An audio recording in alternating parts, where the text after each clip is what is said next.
So, over the last few weeks, there seems to be a dramatic change in policy by the PBOC, People's Bank of China, which is China's central bank, and other top Chinese economic and financial policymakers and regulators. And let me walk you through a chronology.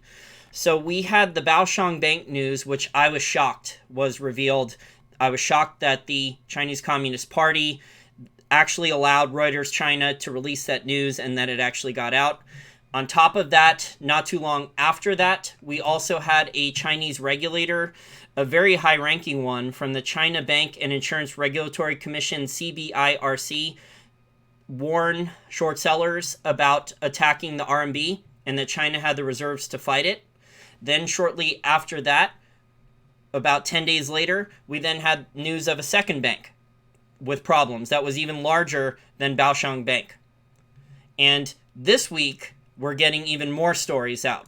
So this week, let me go through really quick. We had another story, which I'm surprised about. I guess the People's Bank of China has changed their policy now. They're going into damage control mode. This reminds me, and I'll talk about this with the last news story chronologically for this short video, but this story came out on June 5th.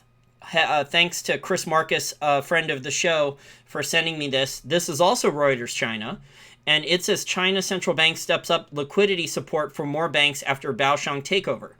So this is an announcement of PR out there by the PBOC that they have a bank emergency liquidity program already. So they put out a press release and allowed Western media to actually, get this out there and disseminate it. Very, very rare. If you're familiar with how things are done normally in China, normally whenever the PBOC does interviews, it's normally done through all of Chinese-run media. So it's like the South China Morning Post, China Daily, those types of ones for TV and print. It is normally not done with Reuters China, and things even got interesting last night while Emma and I were doing the podcast. I just came to my attention while I was catching up on stories today. But last night, Bloomberg Asia, which is definitely still Western media, although it's in Asia, the PBOC, the head of the PBOC, his name's Governor Yi Gong. He actually did an interview for about 2 minutes on Bloomberg. Shocking. And he's talking about how the PBOC has plenty of reserves and plenty of wiggle room to manage their currency. So very, very interesting that it seems that there's been a big shift in how the Chinese government, especially the banking and financial part of that arm with the PBOC, is now gearing itself up for banking and financial crises. And I'll attach a link to the Bloomberg interview. It's only 2 minutes. There's a story with it as well. And it was updated. So the story was released last night, actually, while Em and I were recording the interview. I didn't see it until today. But the video interview, it sounds, if you watch the central bank governor talk, it sounds a lot, it reminds me very much of Ben Bernanke talking on CNBC about how subprime was contained, housing prices never go down. So very, very interesting. It seems that the People's Bank of China and Chinese government, the CCP, and all the banking and financial regulators there, it seems they're copying now a lot of the same media spin, the way to get things out there with press releases, that they have emergency liquidity injections ready. Again, not quantitative easing, but emergency liquidity injections. And I'm sure most of these large governments, whether it's their banking system, insurance system, other things, they all have emergency liquidity pumps or liquidity systems, liquidity plans in case. So very, very interesting that in the last 2.5 weeks, it seems that a lot of strategy, a lot of policy from the People's Bank of China and all the Chinese financial regulators and people like in the insurance industry and banking industry, things and central bankers seems to have changed a lot. There is a lot more trying to get in front of the news. I'm surprised totally that Western media was allowed to cover some of these stories. I mean, in the past, we never found out about any of this stuff. you would have to be very, very plugged in to the Chinese government or have unbelievably good contacts in Asia to have found out about any of this stuff in the past. So we're in a very interesting time now in Chinese history, in modern Chinese history. But I think this is more damage control. I think China's setting the foundations for that there's going to be a lot more bank problems coming. So they're telling people we have the liquidity programs, we're ready to deal with this, but I think they're going to lose. Let me look at the technical charts real quick for the dollar yuan exchange rate for the 1 year. So they've been blocking it from getting to 7, but it's still getting inching there. It could get it done in the next month or two, we'll see, as this trade war progresses and escalates. John says the PR is being done to prevent bank runs. Well, there's already lots of, as Emma talked about, and I've heard this from my China sources, there's already tons of Chinese that are paying attention to this, that have their savings in RMB, some of it, and they want to get it out. So the problem is the capital controls and how to get it out then. And this is where cryptocurrency comes in.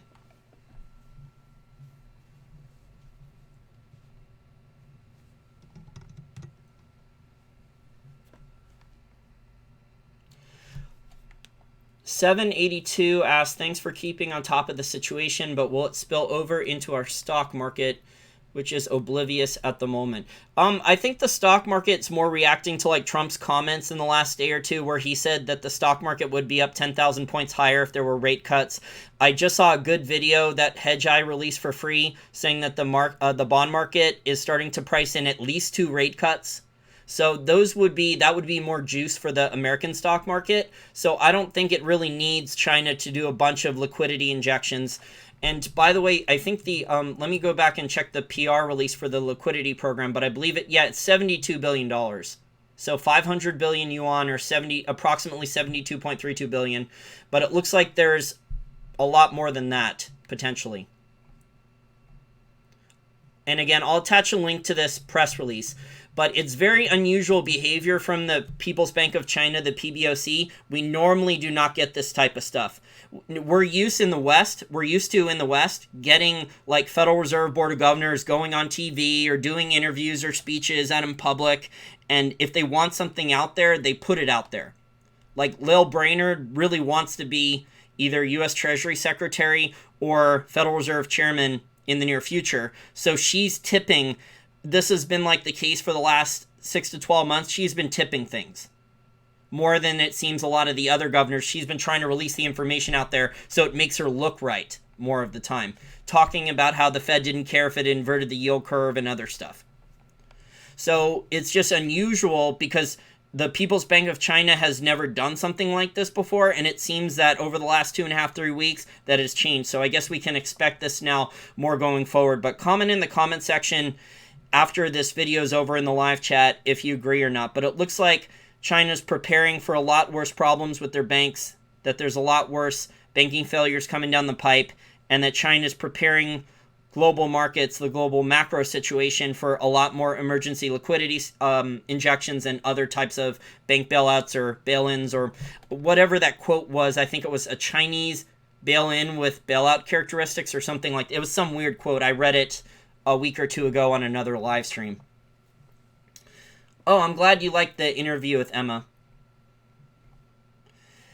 Hopefully, as our friendship progresses, she'll help me get an interview with Kyle Bass, too. There were some juicy tidbits in the Emma interview.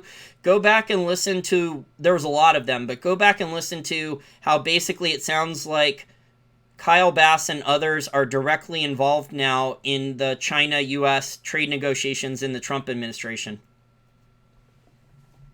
So I found that I went and re-listened to the whole interview after doing some... there was a couple sound problems.